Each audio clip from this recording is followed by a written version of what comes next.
Hola a todos, en esta intervención quisiera hacer una confesión doctrinal y de carácter personal a la vez. No somos un ministerio grande ni reunimos una gran audiencia, pero hay personas que me conocen y han oído algún sermón sobre determinados temas periféricos. Me acuerdo de las sabias palabras de un pastor quien decía que la gente nos conoce mucho más de lo que pensamos. Sí, nos conocen más de lo que nos imaginamos. Por eso creo que una declaración pública sobre la estabilización de mi péndulo doctrinal o confesional entre el movimiento reformado y el así llamado landmarquismo, situándome en una posición más cercana al primero, es un paso necesario de transparencia. ¿Qué es el landmarquismo? Bueno, mientras la tradición reformada pone el énfasis en la continuidad de la doctrina y en una visión amplia de la Iglesia universal, el landmarquismo subraya la importancia de la iglesia local y su linaje histórico es la búsqueda de la sucesión de la disidencia cristiana y no en la iglesia institucional. Normalmente los landmarquistas se asocian con los movimientos históricos de los donatistas, paulicianos, albigenses, lollardos, valdenses, grupos que mantuvieron encendida la antorcha de la verdadera eclesiología frente a las estructuras de poder del Estado casado con la iglesia hegemónica. Después de años de oscilar entre la estructura localista y la amplitud reformada, el péndulo ha encontrado su anclaje. Hoy me vuelvo a identificar más con la reforma, más en la posición en la que me había arraigado aún en Ucrania antes de venir a España. No por rechazar la historia de la disidencia ni subvalorar sus hazañas, sino más bien por abrazar el equilibrio en ciertos temas y a la vez la profundidad y la claridad de las doctrinas fundamentales. Tal vez un breve testimonio de mi desarrollo espiritual podría ser esclarecedor y resultaría identificable para los que atraviesan similares procesos. De niño yo fui criado en Ucrania, en una tradición ortodoxa y espíritu patriótico ucraniano, absorbiendo las viejas tradiciones ucranianas por la influencia de mis abuelos maternos. Fui bautizado de bebé en la iglesia ortodoxa y según cuenta mi padre, se hizo una enorme fiesta, se hizo un banquete, la gente bebió, la gente se puso a cantar canciones folclóricas, todo según las costumbres eslavas. Es el ambiente de un cristianismo cultural. Y desde pequeño me atraían los caminos del Señor, por lo cual, no teniendo contacto con los cristianos evangélicos, ni siquiera conocimiento de su existencia, me sumergía en el mundo de la Iglesia Ortodoxa Oriental. Bueno, había en nuestra calle evangélicos, los pentecostales, que en nuestra casa los llamaban despectivamente en el slang ucraniano stundas o stunders, del alemán stunde, la hora. No sé la etimología exacta de este apodo en Ucrania, pero al parecer los predicadores alemanes tuvieron influencia en las iglesias de allí. Yo no entendía lo que era un stunda y mi abuelo podía decir en casa en plan de burla: mira, los stunders están cantando en el río. Parece que celebraban el bautismo, pero yo no me percataba del sentido de lo que ocurría. A mí lo que me gustaba era ir a la iglesia ortodoxa del pueblo. Allí la Pascua es el festivo más grande del año, es el festivo número 1. La Navidad es importante, se celebra a lo grande, se cantan los villancicos, pero la Pascua es la fiesta de las fiestas. Toda la semana es muy solemne y la noche de Pascua la liturgia duraba hasta la mañana, hasta que el sacerdote, tras la salida del sol, pasaba 3 veces alrededor del templo, hacía esta procesión, santificando con agua los pasteles de Pascua y los huevos cocidos pintados que la gente traía en cestas adornadas. Y permanecíamos parados toda la noche, no sentados como en una iglesia católica, estábamos parados sin dormir, atentos a la liturgia. Desde pequeño andaba con mi crucifijo al cuello, oraba a la Virgen, a Jesucristo frente a los iconos, pero luego tuve que cambiar de residencia y vivir con mis otros abuelos por parte paterna.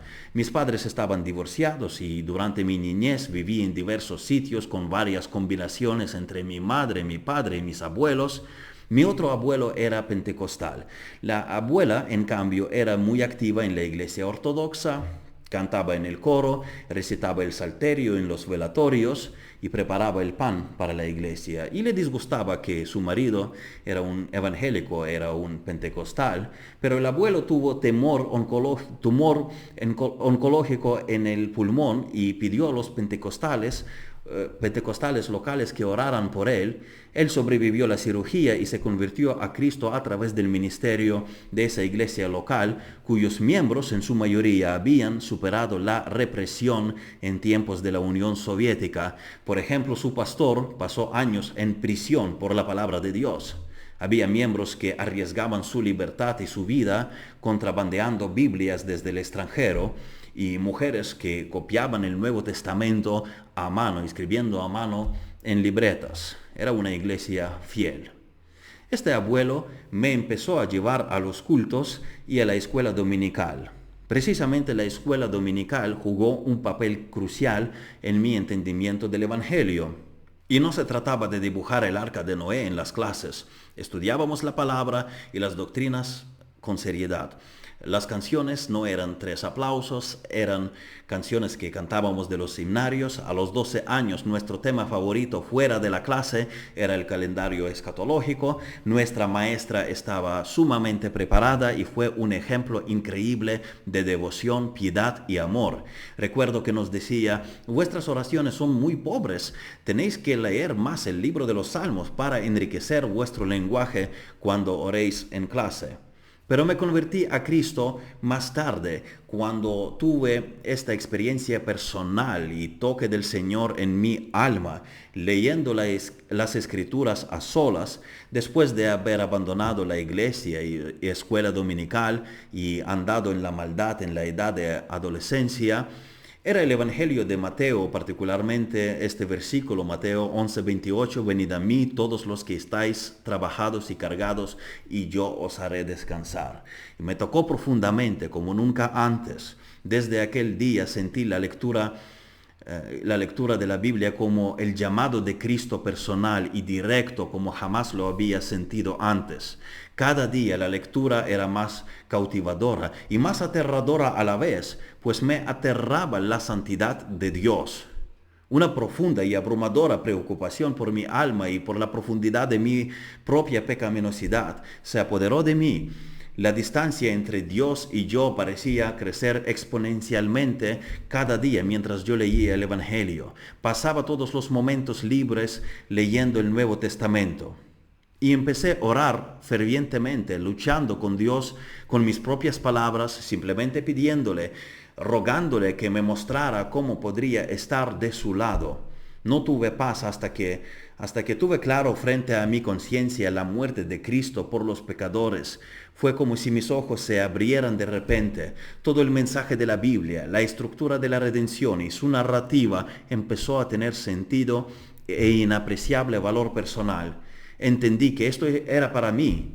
Un día oré con más pasión que de costumbre, implorando a Dios perdón. No pude dormir aquella noche por la inmensa alegría que me llenó. Recordé las canciones que de niño cantábamos en la escuela dominical, en la iglesia de mi abuelo, sobre todo Sublime Gracia del Señor, y en este momento tuve plena certeza, mis pecados fueron perdonados, el Padre me aceptó.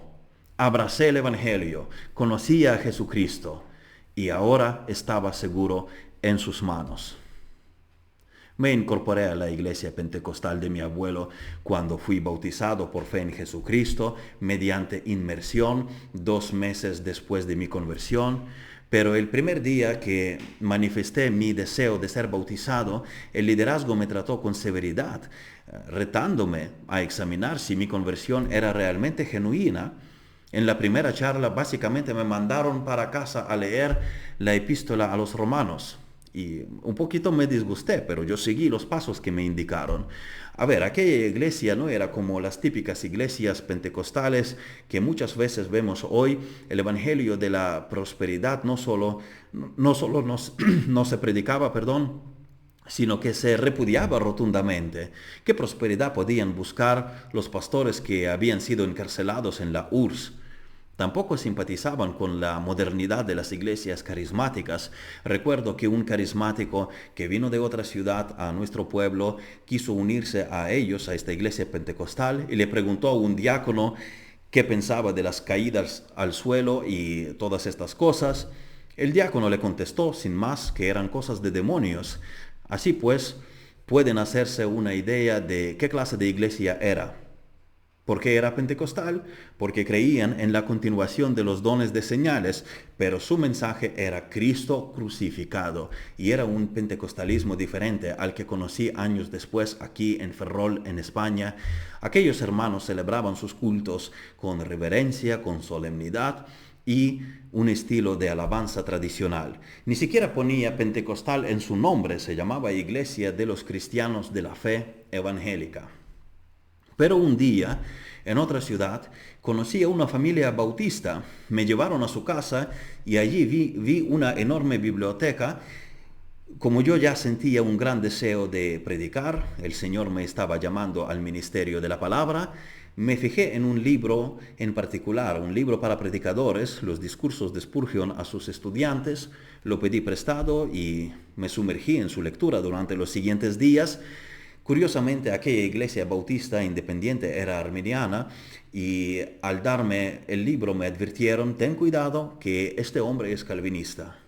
Pregunté qué significaba eso y la respuesta fue que son aquellos que creen que la salvación no se puede perder y por lo tanto uno puede vivir como le da la gana. Pues me gustó muchísimo Spurgeon, se convirtió en mi autor favorito después de las Escrituras. A través de sus obras, a través de sus predicaciones y su biografía, descubrí otros nombres como John Bunyan, por ejemplo. Tras leer El progreso de Peregrino, no me pareció en absoluto que propusiera una vida de libertinaje. No vi que Bunyan sugiriera que se puede vivir de cualquier manera, ni él, ni Spurgeon, ni ningún otro autor calvinista.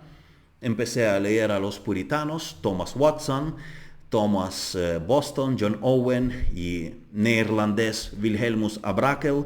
John Bunyan, por supuesto, escribió muchísimo. Aquí mismo tengo 3 volúmenes de su obra. También leía a John MacArthur, aunque en menor medida, pero me gustaban las obras puritanas. Por aquel entonces ya me había trasladado a Kiev, la capital de Ucrania, para estudiar en la universidad, y allí me uní a una iglesia bautista. Siempre que regresaba a mi pueblo, visitaba mi antigua iglesia pentecostal y me dejaban predicar. Aunque yo mantenía una postura distinta sobre los dones de señales, seguíamos y seguimos hoy teniendo una relación excelente. Sin embargo, los bautistas en Kiev no eran calvinistas. Cuando empecé a descubrir las doctrinas de la gracia, lo cual generaba cierta tensión, fue en Kiev que empecé a sumergirme más en el estudio del calvinismo. Era una iglesia magnífica de la vieja escuela y similar a la pentecostal en el estilo del culto, una iglesia bautista tradicional, pero mucho más grande, con unos 1.400 miembros. La tensión surgía por los 5 puntos, especialmente tratándose de un joven como yo que tenía aún el brío de un caballo joven y acababa de descubrir las doctrinas de la gracia. Como suele pasarle a quien las conoce recientemente, yo tendía a llevarlas al extremo y con ánimo combativo. Yo me decía, pero ¿por qué no lo entienden si es tan evidente?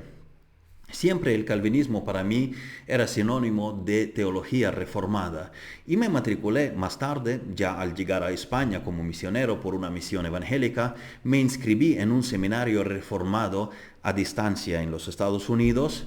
Estaba muy feliz de encontrarme en la escuela teológica a la que yo abrazaba gozosamente. Era un verdadero deleite. Mi paz, sin embargo, se perturbó cuando descubrí que se podía ser calvinista sin ser reformado, especialmente al escuchar constantemente los sermones de la app Sermón Audio. Escuché diariamente a los predicadores bautistas que hacen hincapié en la genealogía eclesiástica disidente y que los reformadores han sido así y asá, y los anabaptistas eran de otra manera y así sucesivamente. Aparte de las iglesias bautistas de soteriología calvinística, que se niegan, sin embargo, a identificarse con el campo reformado en su filosofía de la historia, eclesiología e incluso bibliología en términos de la suficiencia de las escrituras en relación a la lealtad credal. Aparte de ellos, también estaba escuchando a los bautistas no calvinistas, entre ellos Steven Anderson en Arizona, quien decía muchas cosas correctas, no se puede negar. Algunos de sus mensajes y documentales han sido muy buenos, otros no tanto y otros fatales. Me gustó el del griego, estoy de acuerdo con él en cuanto al uso de la pronunciación moderna, que un idioma debe ser hablado en su evolución natural, en lo que a la pronunciación se refiere. Por otra parte, es cierto que las formas no le acompañaban mucho a Stevie Anderson, desde empujar en la iglesia a gente con palabras fuera de aquí o poner epítetos ofensivos con demasiada frecuencia. Y lo último que oí de él era que tenía percances con sus hijos que se habían quejado de un ambiente alarmante en el hogar. Volviendo al tema, aunque tuviera sesgo al ala disidente en cuestiones de eclesiología, nunca abandoné las doctrinas de la gracia, los 5 puntos. Leía algunos libros de autores calvinistas en la soteriología que no se identificaban con la reforma en otros aspectos, como este libro de Kenneth Good, Son reformados los bautistas, quien arguye que los bautistas han de adoptar la soteriología puritana, pero la eclesiología de los anabaptistas. También hay libro de Leonard Verduin, Los reformadores y sus hijastros. Pero al final del día, tras meditar profundamente durante años, y con la perspectiva que me dio mi viaje a los Estados Unidos en 2023, fue un empuje para reflexión. Este péndulo del que hablé al principio se puso en su punto de reposo. Siento que finalmente he vuelto a casa, a la vieja tradición bautista reformada. Lo que hice fue volver a repasar la historia de la iglesia. Me puse con Philip Schaff, no leyendo, no soy tan gran lector para domar una obra tan monumental, sino que me puse a escucharlo por audio a una velocidad más alta y no todos los volúmenes. Otros libros de la historia estuve leyendo, viendo cursos de la historia como el del inglés Carl Truman sobre la reforma en Masters Seminary. Ahondé también en la historia del auge del movimiento landmarquista en los Estados Unidos en el siglo XIX, que era un movimiento bastante reactivo, marcado por su contexto. Me senté con calma durante meses, años incluso, y después de un largo periodo de reflexión y estudio, recapacité.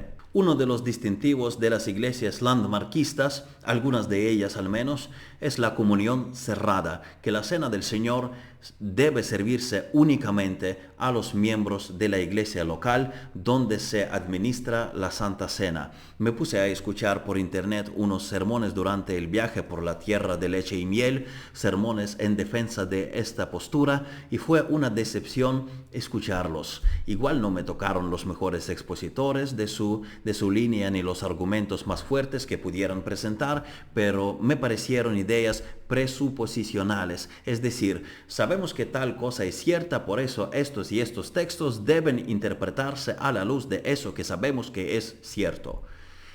Puse el siguiente y era casi lo mismo, comparando con lo que había acostumbrado a oír en los mensajes reformados. No me convenció la epistemología del landmarquismo en algunos puntos. Y otro punto preocupante para mí fue una mayor desviación del enfoque hacia asuntos secundarios, comparado con lo que había visto en el bando reformado, en donde leyendo a Spurgeon, por ejemplo, tú ves cómo él te conduce a Cristo. Lo que observé en algunas iglesias fue una distracción excesiva, que si se puede hacer esto o aquello, que debería permitir la iglesia local, en qué medida, en qué forma, y así sucesivamente. Como por ejemplo, si se puede aceptar como válido un bautismo, que tuvo lugar en una iglesia pentecostal. En todas las iglesias se han de hablar del orden eclesiástico, por supuesto. Sin embargo, así como muchas iglesias neopentecostales tienden a sobreenfatizar a la tercera persona de la Trinidad de una manera que la Escritura no lo hace, poniendo el mensaje de los dones espirituales por encima del Evangelio de cara a público, ocurre algo similar aquí. Cristo dijo en el Evangelio de Juan: pero cuando venga el Consolador, Él dará testimonio acerca de mí. Y también en el capítulo 16, Él me glorificará porque tomará de lo mío y os lo hará saber. Es decir, la función del Espíritu es traernos a Cristo. Por eso las iglesias donde más se grita Espíritu Santo, Espíritu Santo, Espíritu Santo, me causan dudas sobre si realmente son ministerios guiados por Él, porque entiendo, según los textos citados, que donde obra el Espíritu, lo que se oye es Cristo, Cristo, Cristo. De una manera semejante, algunos landmarquistas podrían caer en el peligro de sobreenfatizar la iglesia, predicando de ella desproporcionadamente. En lugar de exaltar a Cristo, podrían correr el riesgo de repetir incesantemente: iglesia local, iglesia local, iglesia local. Pero en cuanto al bautismo, la iglesia en Corinto tenía una falsa doctrina sobre la resurrección, lo cual era un asunto gordo. Y Pablo, aunque corrige rigurosamente el error, no dice que a partir de ahora esta iglesia está descalificada para administrar el bautismo. No invalida el bautismo, a pesar de aludir a él en el primer capítulo o en el capítulo 15. En cambio, escuché en algunas iglesias landmarquistas de hoy: si fuiste bautizado en una congregación pentecostal, no es válido, debes bautizarte de nuevo en una iglesia bautista. Mira, no. Si es una iglesia que predica el Evangelio de la gracia, que la salvación es por gracia mediante la fe en Jesucristo, y es una iglesia que entiende que el bautismo no es un medio de salvación, sino un acto de obediencia al mandamiento del Señor, y si el bautismo es en agua por inmersión en el nombre del Padre, del Hijo y del Espíritu Santo, es un bautismo válido, aunque las diversas iglesias pueden diferir en asuntos que no repercuten en la doctrina de Dios, de Jesucristo o de la salvación por gracia. Con esta declaración no intento criticar ni atacar. Aprecio mucho a las iglesias landmarquistas, conociendo su fiel piedad, conociendo su generosidad en el ministerio cristiano, amor, liberalidad en el apoyo de la causa del Evangelio en el mundo. Anhelo tener comunión con ellos. Tengo muchos amigos entre ellos a quienes amo en el Señor y aprecio muchísimo. Estoy simplemente compartiendo los puntos que me hicieron dudar personalmente de la consistencia de algunas de las aseveraciones que mantienen, las cuales me impulsaron a volver a revisar mi afiliación e identificación en lo que respecta a la continuidad hereditaria. Tras meditar estos temas durante bastante tiempo y estudiarlos a fondo, me convencí nuevamente de que la postura más equilibrada de todo lo que conozco y con lo que estoy familiarizado en el cristianismo es la de los bautistas reformados en la actualidad. No digo que un movimiento o una denominación sean perfectos. Digo que tras un tiempo de estudio y meditación me parecen más equilibrados los distintivos y la herencia doctrinal de los bautistas reformados de hoy. Por eso he decidido volver al hogar en que se había forjado hace años mi configuración doctrinal. No se trata de un cambio radical, sino un ajuste en asuntos no esenciales, no en cimientos de la fe, sino en la perspectiva de la historia y el establecimiento del péndulo confesional hacia una posición que considero más robusta y consistente. Pero lo comparto motivado por el deseo de transparencia, ya que quien enseña la palabra tiene el deber de ser claro con quienes le escuchan sobre dónde está parado. Mi amor por los hermanos de distintas tradiciones, aquellos que son creyentes genuinos y seguidores fieles de Jesucristo conforme a su palabra, permanece intacto, pero mi hogar denominacional vuelve a ser el asentamiento de antes, donde mis raíces doctrinales encuentran su mejor sustento.